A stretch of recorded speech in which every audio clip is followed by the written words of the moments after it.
Assalamualaikum warahmatullahi wabarakatuh. Saya Gilang Ramadhani dari Fakultas Teknologi Informasi dengan Prodi S1 Sistem Informasi. Saya dari kelas 1B dengan NIM 25083000027.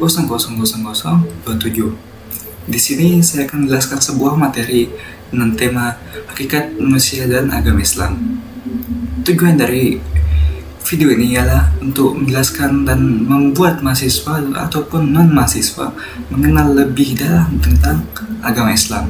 Ya, apa sih agama Islam dan lain-lain. Baik, mari kita masuk ke materi tersebut. Mengapa tema ini penting dikaji bagi mahasiswa di era modern saat ini? Sebelum itu, apakah kalian pernah mendengar kasus-kasus ekstrim seperti percobaan bunuh diri yang dilakukan oleh seorang mahasiswa dengan alasan kondisi mental mereka yang terganggu?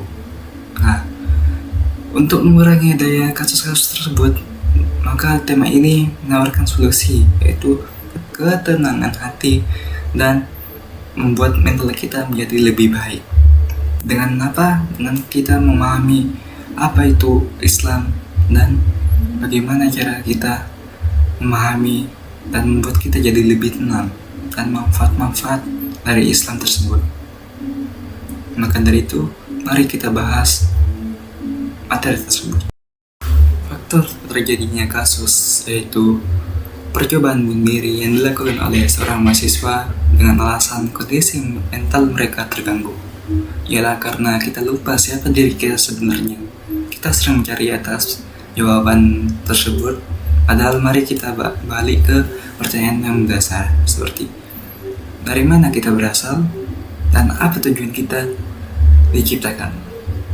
Mari kita masuk ke poin yang pertama, yaitu asal-usul kejadian manusia. Proses penciptaan manusia itu diuraikan dalam Quran Surah Al-Mu'minun ayat 12 sampai hingga ayat 14.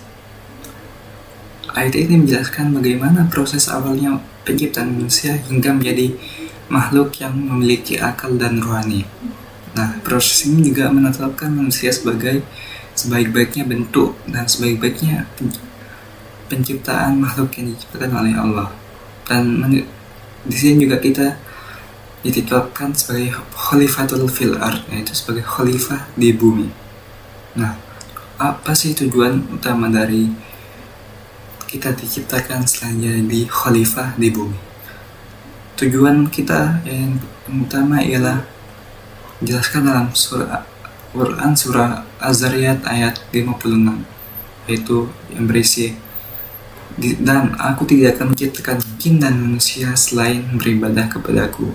Nah, dari Quran surah ayat tersebut, maka kita tahu bahwa kita diciptakan dengan tujuan itu beribadah kepada Tuhan, yaitu Tuhan kita, yaitu Allah Subhanahu wa Ta'ala.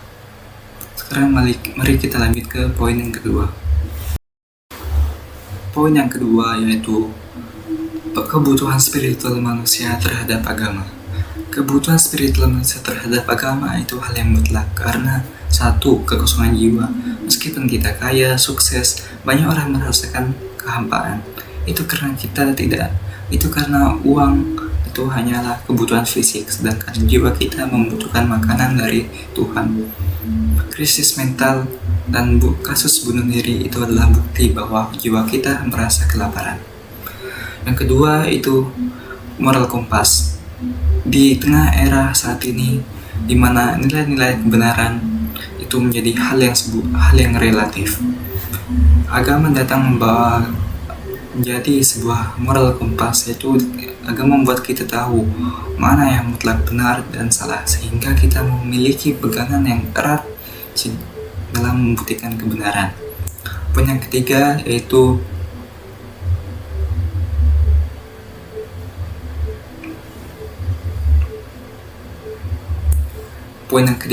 ketenangan hakiki. Agama memiliki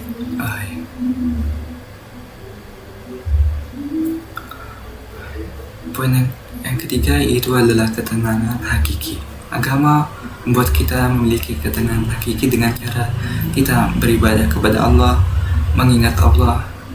Hal ini dapat secara alami kita mendapatkan ketenangan hakiki dari Allah Subhanahu wa Ta'ala, seperti yang dijanjikan dalam Al-Quran. Baik, mari kita lanjut ke poin yang ketiga. Poin yang ketiga ialah analisis hubungan fitrah dan manusia, seperti mengapa kita tidak bisa hidup tanpa nilai ilahiyah. Baik, mari kita bahas. Mengapa kita tidak bisa hidup tanpa nilai ilahiyah? Karena tanpa nilai ilahiyah atau mengabaikan nilai ilahiyah itu sama saja mengabaikan setengah eksistensi dari diri kita sendiri. Tanpa nilai ilahiyah kita akan kehilangan arah dan tujuan. Kita akan selalu merasa hampa, kekosongan jiwa, dan merasa gelisah terus. Karena nilai ilahiyah adalah satu-satunya sumber sejati yang menjamin kita mendapatkan ketenangan hati dari Tuhan, yaitu Allah Subhanahu wa Ta'ala. Dan nilai ilahiyah juga mencegah kita dari disorientasi moral dan spiritual. Setelah kita membedah secara filosofis bagaimana manusia diciptakan, bagaimana kita memiliki fitrah, dan bagaimana agama sebagai mutlak sebagai panduan hidup. Dan juga setelah kita tahu bahwa agama solusi nyata untuk fitrah dan ketenangan. Pertanyaannya satu, bagaimana hal ini kita terapkan di kehidupan kita sebagai mahasiswa?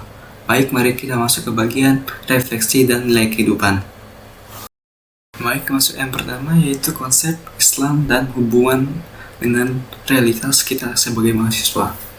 Sebagai mahasiswa kita sering menghadapi masalah utama, yaitu ada dua. Yang pertama, tekanan kita terhadap akademik maupun sosial. Kedua itu kecemasan. Nah, bagaimana solusi Islam dari kedua masalah tersebut? Nah, karena masalahnya tadi itu tekanan akademik dan dari sosial maupun kecemasan juga. Nah, solusi Islam adalah bertawakal dan optimis atas hasilnya. Jadi, kita harus mengerahkan usaha terbaik kita, yaitu bertawakal, ikhtiar. Kita harus mengerahkan yang terbaik, untuk hasilnya kita serahkan kepada Allah, dan Allah akan memberikan hasil sesuai apa yang kita usahakan. Jika kita tidak sesuai dengan harapan, misal kita sudah memberikan yang terbaik tapi hasilnya malah tidak seperti yang kita inginkan, berarti Allah tahu mana yang lebih baik untukmu dan mana yang lebih buruk untukmu. Sekarang kita masuk ke yang kedua. Masuk yang kedua yaitu dalil kunci ketenangan dan refleksi pribadi. Banyak seseorang atau siapapun itu mencari ketenangan itu membutuhkan hal atau membutuhkan duit atau biaya yang mahal, dan bahkan ada yang merusak diri kita sendiri seperti obat-obatan, meditasi, atau olahraga yang mahal. Padahal Allah sendiri memberikan kita fitur eksklusif, yaitu pada Quran surah Ar-Ra'd ayat 28 yang berisi, ingatlah, hanya kita dengan mengingat Allah maka hati kita menjadi tentram. Nah, dari itu maka kita bisa simpulkan bahwa ibadah, sholat, zikir, puasa, bersedekah itu dapat membuat hati kita tenang tanpa membutuhkan biaya apapun, atau bahkan tidak merusak diri kita sendiri, malah membuat kita jadi lebih baik. Kita masuk ke refleksi pribadi. Saya selaku pribadi, secara pribadi, setelah mendalami materi ini, saya mengubah mindset saya. Yang awalnya saya mengira kita sebagai mahasiswa, nilai tertinggi adalah nilai materi, yaitu IPK. Padahal nilai tertinggi adalah nilai spiritual yang saya jaga. Menjadikan agama sebagai fondasi adalah pilihan yang sangat tepat dan rasional. Karena saya tahu setelah menjadikan agama sebagai fondasi, saya memiliki ketenangan dan memiliki mental yang cukup untuk menghadapi ujian yang akan Tuhan berikan kepada saya, yaitu Allah Subhanahu wa Ta'ala. Dan juga saya tahu bahwa di dunia ini ada kekuasaan yang sangat mutlak, yaitu Allah Subhanahu wa Ta'ala. Jadi kita harus pasrah dan kita hanya perlu memberikan usaha kita yang terbaik. Untuk hasil kita perlu kan Allah Subhanahu wa Ta'ala. Jadi kita pasrah saja untuk hasilnya. Yang penting kita memberikan usaha yang terbaik. Sekian dari saya, itu adalah refleksi pribadi. Baik, mari kita masuk ke yang terakhir, yaitu penutupan. Kita masuk ke bagian penutup, yaitu kesimpulan dan pesan dan hikmah. Kesimpulan yang saya dapatkan setelah mendalami materi ini ialah bahwa Islam adalah sistem yang melekat. Jadi Islam memberikan jawaban yang mutlak atas bagaimana kita diciptakan dan bagaimana fitrah kita. Jadi Islam memiliki semua jawaban atas apa yang terjadi di dunia ini. Jadi Islam itu sebenarnya sangat lengkap. Jadi setiap ada apa yang ada di dunia ini pasti ada di Islam, baik di Al-Quran maupun di hadis, bahkan di qiyas maupun ijma. Untuk pesan dan hikmah, saya memberikan pesan dari saya sendiri secara pribadi, yaitu sebagai mahasiswa kita tidak boleh menyepelekan nilai agama, yaitu ketika kita memiliki tugas yang banyak maupun kegiatan yang membutuhkan waktu yang tidak sedikit atau membutuhkan waktu yang banyak, kita harus menyempatkan diri kita sendiri ke beribadah. Jadi jangan sampai kita melupakan Tuhan kita, yaitu Allah Subhanahu wa Ta'ala.